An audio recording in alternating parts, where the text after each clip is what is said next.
साथियों, हमारा मन कभी भगवान शिव को मानता है तो कभी हमारा मन भगवान विष्णु को, कभी हम मां को पाना चाहते हैं तो कभी हम हनुमान जी की पूजा करते हैं।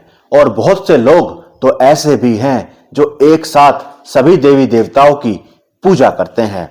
वो मां को भी पूजते हैं, हनुमान जी को भी पूजते हैं, वो शिव की भी पूजा करते हैं और भगवान विष्णु की भी पूजा करते हैं। साथियों, हमारा मन बहुत बेईमान है, इसका कोई भरोसा नहीं है। तो सबसे पहले तो हमें अपने मन को पकड़ना है, इसको बांधना है, किसी एक को चुनना है और कसम खानी है कि आज से मैं सिर्फ आपकी पूजा करूंगा या आपकी पूजा करूंगी और रोज करूंगा। बहुत से लोग तो इस असमंजस में रहते हैं कि हमें पूजा किसकी करनी चाहिए, हमारे इष्ट कौन है और अपने इष्ट की पूजा करने से क्या होता है, क्या मिलता है, हम अपने इष्ट के बारे में कैसे पता करें। तो आज की इस वीडियो में मैं यही सब बातें आपको बताने वाला हूं, इसीलिए इस वीडियो को बहुत ध्यान से सुनिएगा और बहुत ध्यान से समझिएगा। साथियों, मेरा नाम है पंडित तरुण शर्मा और स्वागत है आप सभी का आपके अपने इस YouTube चैनल पर। साथियों, वीडियो शुरू करने से पहले मेरी आप सभी से एक रिक्वेस्ट है, अगर आप इस चैनल पर नए हैं तो इस चैनल को सब्सक्राइब जरूर कर लें, जिससे आप सभी को आने वाली सभी वीडियो टाइम से मिलती रहें। और इस वीडियो को लाइक जरूर कर दें, क्योंकि यह वीडियो बहुत अच्छी होने वाली है और आपके बहुत काम आने वाली है। अगर आपको हमसे कुछ पूछना है तो आप हमसे कमेंट करके पूछ सकते हैं, मैं उसका रिप्लाई जरूर करूंगा। तो चलते हैं वीडियो की तरफ। जय माता दी, बोलो मां वैष्णो की सदा ही जय हो। साथियों, आप कभी नोटिस करना, ऐसा बहुत बार हमारे साथ होता है कि हमारे आसपास के लोग अपनी अपनी श्रद्धा के अनुसार पूजा करते हैं, अपने भगवान के दर्शन करने जाते हैं, उन्हीं के गुणगान करते हैं और वो भी कभी कभी हमें अपने साथ हुई घटनाओं के बारे में भी बताते हैं, जो वो अनुभव करते हैं कि आज मेरे साथ ऐसा हुआ, मुझे भगवान शिव दिखाई दिए, उन्होंने मुझे आशीर्वाद दिया, या आज मुझे मां काली दिखाई दी, उन्होंने मेरी रक्षा की, या मेरे गोपाल जी ने मेरे साथ ऐसा किया, या खाटू श्याम बाबा ने मेरी इच्छा पूरी कर दी। और जब हम उनकी ये बातें सुनते हैं तो हमारा मन भी उन्हीं की तरफ भागता है, उन्हीं से अट्रैक्ट होता है और बहुत बार हम भी उन्हीं को देखकर उन्हीं देवी देवताओं की पूजा पाठ करने लगते हैं जिनकी वो दूसरे लोग कर रहे हैं या करते हैं। हम सभी के साथ ज्यादातर ये हुआ होगा और अगर आपके साथ भी ऐसा होता है तो आप हमें कमेंट कर सकते हैं। खासकर मेरी माताओं और मेरी बहनों के साथ ये होता है। लेकिन साथियों, सबसे पहली बात तो ये कि हमें किसी दूसरे को देखकर पूजा नहीं करनी चाहिए। हमारा मन जिस देवी देवता में है, जिनके दर्शन को हमारा दिल बार बार करता है, जिनको देखकर हमारा उनके सामने से उठने का मन नहीं करता, जिनको देखकर हमारी आंखों से आंसू आ जाते हैं, जिनसे मांगने में हमें शर्म नहीं आती, जिनके लिए हम सब कुछ छोड़ने को तैयार हो जाते हैं, आप सिर्फ उनकी पूजा करो, उनकी भक्ति करो, उनके मंदिर जाओ, उनके व्रत करो, उनकी चालीसा का पाठ करो। आप किसी दूसरे के चक्कर में मत पड़ो। आप देखना, आपको अपने आप ही अंतर नजर आएगा, आपकी सभी मनोकामनाएं पूरी होंगी, आप कब फर्श से अर्श पर पहुंच जाएंगे आपको पता भी नहीं चलेगा। तो आज से जो हुआ सो हुआ, अपना एक नियम बना लो कि मैं आपकी पूजा या आपकी पूजा करूंगी। किसी एक को एक बार चुन लो बस और कह दो उनसे, आज से मैं आपका और आप मेरे। अपने भगवान से, अपने इष्ट से ये कह दो।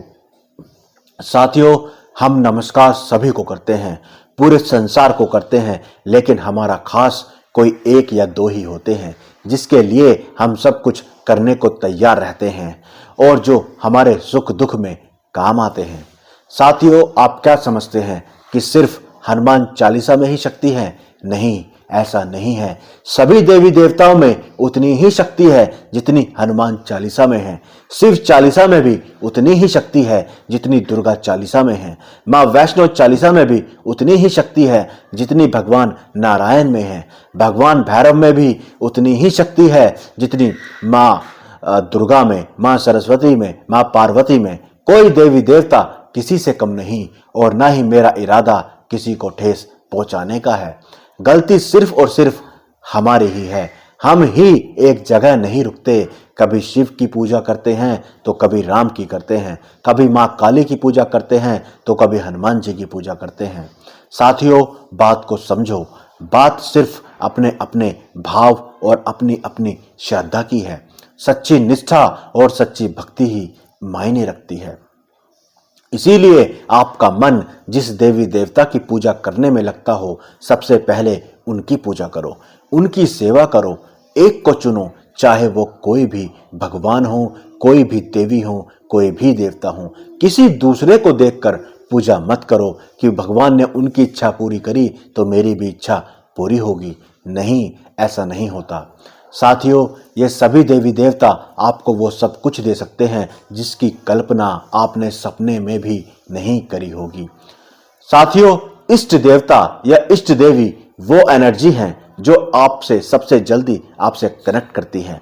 जिस भी देवी या देवता की आप पूजा करते हैं तो आप उनके जैसे बनने लग जाते हैं।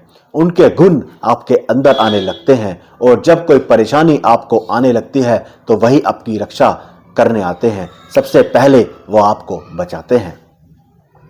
तो आप अपने भाव से, अपनी निष्ठा से अपने इष्ट को चुन सकते हैं। सबसे पहला तरीका तो यही है। अब दूसरे तरीके की मैं बात करता हूं। आप अपने इष्ट को कैसे चुन सकते हैं? साथियों, अपने इष्ट को चुनने का तरीका है अपनी डेट ऑफ बर्थ के दिन से, मतलब कि न्यूमरोलॉजी। जिस दिन आपका जन्म हुआ वो दिन खास था। जिस दिन आप इस धरती पर आए वही दिन आपके लिए मायने रखता है। आपने देखा होगा आपके आसपास बहुत से ऐसे लोग हैं जिनकी एज अभी कम है पर वो बहुत अच्छा पैसा कमा रहे हैं, और वहीं दूसरी तरफ ऐसे भी लोग हैं जो 30, 35 या 40 के हो गए हैं लेकिन उन्हें ये नहीं पता कि मुझे करना क्या है। तो आप अपनी डेट ऑफ बर्थ से वो सब कुछ जान सकते हैं जो आपको करना चाहिए। आपके जीवन में कमी है तो गाइडेंस की, सलाह की, तो इसमें आपकी डेट ऑफ बर्थ आपकी मदद करेगी। आप अपनी डेट ऑफ बर्थ से जान सकते हैं कि आपके इष्ट भगवान कौन है, आपको किन की पूजा करनी चाहिए। तो वीडियो में आगे बढ़ते हैं और जानते हैं कि हमारे इष्ट कौन हैं। तो मैं जल्दी से बता देता हूं कि आपके जन्म के दिन से आपके इष्ट कौन है, वरना ये वीडियो बहुत लंबी हो जाएगी। साथियों, अगर आपका जन्म 1, 10, 19 या 28 को हुआ है तो इसका मूलांक है 1। मूलांक आपका 1 हो जाता है तो आपकी एनर्जी भगवान सूर्य से कनेक्ट होगी। आप नोटिस करना, आप अपनी पर्सनैलिटी को थोड़ा अट्रैक्टिव बनाना चाहते होंगे। कॉन्फिडेंस आपका बहुत हाई होता है। आपकी चाहत होती है कि मैं सूर्य की तरह चमकूं, लोग आपको सुने, आपको समझें, एक रॉयल लाइफ आपको पसंद है। तो आप भगवान सूर्य की पूजा कर सकते हैं। भगवान राम की भी आप पूजा कर सकते हैं। अब बात करते हैं मूलांक 2 की। जिन लोगों का जन्म 2, 11, 20 या 29 को हुआ है उन लोगों का मूलांक 2 होता है। तो ऐसे में आपके जो इष्ट हैं वो है भगवान शिव। आप नोटिस करना, आपका स्वभाव भगवान शिव की तरह ही होगा। आप भगवान शिव की तरह ही भोले भंडारी हैं। आप बहुत शांत स्वभाव के हैं और जब जरूरत पड़ती है तो आप रुद्र भी बन जाते हैं। आप देखना, जिन लोगों का मूलांक 2 होता है वो भगवान शिव की पूजा करते मिलेंगे। तो आपको भगवान शिव की चालीसा, उनके व्रत, उनके मंदिर जाना चाहिए, उनके मंत्रों का जाप करना चाहिए। आपके लिए अच्छा रहेगा। अब बात करते हैं मूलांक 3 की। जिन लोगों का जन्म 3, 12, 21 और 30 को हुआ है तो आपका मूलांक बनता है 3। तो आपके जो इष्ट बनते हैं वो हैं गुरु बृहस्पति, और गुरु बृहस्पति भगवान विष्णु से कनेक्ट करते हैं। आप नोटिस करना, आपको लोगों को अच्छी राय देना, अच्छी सलाह देना पसंद है। आप किसी को गलत सलाह नहीं देते। जब कोई आपसे कोई सलाह लेता है तो आपसे रहा नहीं जाता। किसी को सलाह दिए बिना आपको ज्ञान की बातें करना पसंद होता है। आप भगवान विष्णु की पूजा करें, आप बृहस्पतिवार का व्रत करें, उनकी चालीसा का पाठ करें, आपके लिए ये अच्छा होगा। आप भगवान कृष्ण की भी पूजा कर सकते हैं, वो भी भगवान विष्णु का ही अवतार है। अब बात करते हैं मूलांक 4 की। जिन लोगों का जन्म 4, 13, 22 या 31 को हुआ है, उनका मूलांक बनता है 4। तो आपकी इष्ट बनती है माँ दुर्गा, माँ सरस्वती। आप देखना, आपकी एनर्जी माँ दुर्गा से कनेक्ट करती है, या फिर आप ज्ञान को मतलब कि माँ सरस्वती को पाना चाहते हैं। आपको ज्ञान शक्ति चाहिए, आप इन्हीं के पीछे भागते हैं। आपके इष्ट राहु भी बनते हैं, लेकिन राहु की पूजा घर में नहीं की जाती। इसीलिए मैं आपको सलाह देता हूं कि आप माँ दुर्गा या माँ सरस्वती की पूजा करें, राहु की पूजा ना करें। अब बात करेंगे मूलांक 5 की। जिन लोगों का जन्म 5, 14 या फिर 23 को हुआ है, तो उनका मूलांक बनता है 5। तो आपका स्वामी ग्रह है बुध और आपके इष्ट बनते हैं भगवान कृष्ण। तो आप नोटिस करना, जब लोगों को हेल्प की जरूरत पड़ती है, उन्हें कुछ समझ नहीं आता, तो आप उन्हें समझाते हैं। आप पॉजिटिव रहते हैं। आपको बिजनेस करने की ज़्यादा चाह रहती है, आप बिजनेस करने की सोचते हैं। कम्युनिकेशन पावर आपकी अच्छी होगी। आपका रिश्ता आपकी बहन, बेटी, बुआ, मौसी से अच्छा होगा। तो आपको उनकी पूजा करनी चाहिए।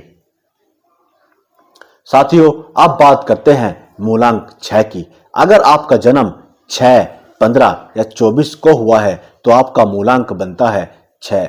आपका स्वामी ग्रह है शुक्र, तो आपको शुक्र देव की पूजा करनी चाहिए। आप भगवान कृष्ण की भी पूजा कर सकते हैं। आप देखना, आप दूसरों के लिए सैक्रिफाइस करना पसंद आपको अच्छा लगता है। दूसरों की खुशी के लिए अपनी खुशी कुर्बान कर देते हैं। आप दूसरों को खुश देखना चाहते हैं। अब बात करते हैं मूलांक 7 की। जिन लोगों का जन्म 7 को, 16 को या 25 को हुआ है, उनका मूलांक बनता है 7। तो आपको भगवान गणेश की पूजा करनी चाहिए या भगवान नरसिंह की। नंबर 7 वाले लोगों को साधु संत में ज्यादा इंटरेस्ट रहता है, उनकी बातें सुनना ज्यादा पसंद होता है। आपको ज्यादा ज्ञान के पीछे जाना अच्छा लगता है।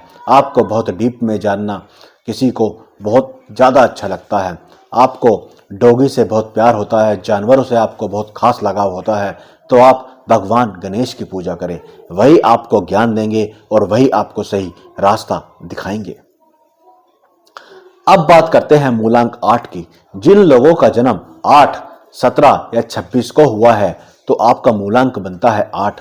तो आपके स्वामी हैं शनि, आपके इष्ट हैं भगवान शनिदेव। तो आपकी भगवान शनि से एनर्जी कनेक्ट करती है। आपके अंदर बहुत अच्छी काबिलियत है। आपके नीचे जो लोग काम करते हैं, आप उनका ख्याल रखें। आप मजदूरों का ख्याल रखें, उनकी झाड़ी समय से दें, उनका ख्याल रखें, उनकी हेल्प करें। भगवान शनि या भगवान हनुमान जी की पूजा आप कर सकते हैं। आप बात करते हैं मूलांक 9 की। जिन लोगों का जन्म 8 को, 18 को या 27 को हुआ है, तो आपके ईष्ट हैं मंगल और मंगल कनेक्ट करते हैं भगवान हनुमान जी से। तो आप नोटिस करना, जिन लोगों का मूलांक 9 होता है, उनकी कोई हेल्प नहीं करता, मदद नहीं करता। आपको अपने आप ही सब कुछ करना होता है।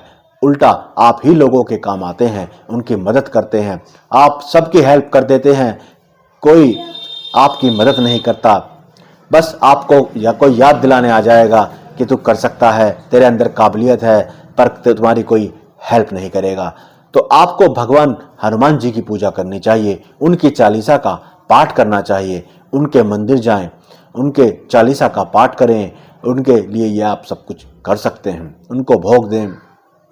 तो साथियों, आप अपनी डेट ऑफ बर्थ से अपने ईष्ट की पूजा करें, आपको रिजल्ट 100% मिलने लगेंगे। आप चेक कर सकते हैं, आप नोटिस कर सकते हैं और आप हमें कमेंट करके भी बता सकते हैं। इसके अलावा साथियों, आप ज्योतिष से भी जान सकते हैं कि आपके ईष्ट कौन है। अगर आपकी कुंडली बनी हुई है तो आप अपनी कुंडली चेक करें। कुंडली में 12 घर होते हैं, तो आप अपनी कुंडली में जो 5वां घर है उसे चेक करें। उसमें आपके इष्ट भगवान का नाम लिखा हुआ होगा, तो उसके अनुसार अपने इष्ट को चुन सकते हैं, उनकी पूजा अर्चना कर सकते हैं। तो आशा करता हूं साथियों आपको ये वीडियो पसंद आई होगी। आप कमेंट करके कुछ भी हमसे पूछ सकते हैं। आपका कोई भी डाउट है मैं उसे क्लियर जरूर करूंगा।